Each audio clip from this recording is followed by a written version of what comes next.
ஆம். தாவேக்காவோட இந்த முடிவு இன்னைக்கு பார்த்துருப்பீங்க. இந்த முடிவு வந்து மிகப்பெரிய அதிர்ச்சி எல்லாருக்குமே உண்டாகியிருக்கும். குறிப்பா வந்து திமுகவுக்கு வந்து மிகப்பெரிய அதிர்ச்சியை ஏற்படுத்தியிருக்கு. என்ன காரணம்னா, அவங்க நேத்து வரைக்குமே நம்மளுது நம்ம ஜெயிச்சுருவோம் அப்படின்னு. நீங்க அண்ணா அறிவாலயமா இருக்கட்டும், இல்ல திமுகவுடைய ஐடிவிங்கா இருக்கட்டும், அவங்க வந்து இன்னைக்கு காலையிலேயே போடுறாங்க. நேத்து நைட் ஒரு 12 மணிக்கு பார்த்தீங்கன்னா தெரிஞ்சிருக்கும். அதில வந்து மீண்டும் ஆட்சி அமைக்குது திமுக அப்படின்னு போட்டிருந்தாங்க. 2.0 அப்படின்ற மாரிலாம் போட்டிருந்தாங்க. Over confidence. எனக்கு தெரிஞ்சு என்னன்னா, எதிராளிய முதல்ல வந்து நம்ப சரியா கணக்கிடணும். அவங்க வந்து எதிராளிய வந்து சரியாவே பார்க்கல. ரொம்ப அசால்ட்டா தட்டி விட்ட மாரி இருந்தாங்க. இன்னொரு விஷயம் பார்த்தீங்கன்னா, விஜய் வந்து அவங்க புதுசா வராரு ஒருத்தரு, அவருக்கு வந்து மிகப்பெரிய மக்கள் செல்வாக்கு இருக்கு அப்படின்னு தெரிஞ்சும் அதுக்கான வேலைகள பார்க்கவே இல்ல. எந்த இடத்துலயும் வந்து முதல்வரோ, துணை முதல்வரோ விஜய பத்தி பேசவே இல்ல. அவருடைய அரசியல் என்ன? அவருடைய தெளிவு என்னன்னு பெருசா பேசவே இல்ல.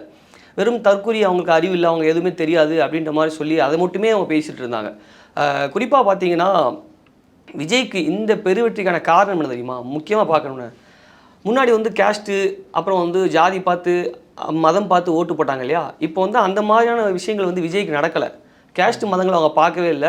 குறிப்பா அவங்க பார்த்தது விஜய மட்டும் தான் பார்த்துருக்காங்க.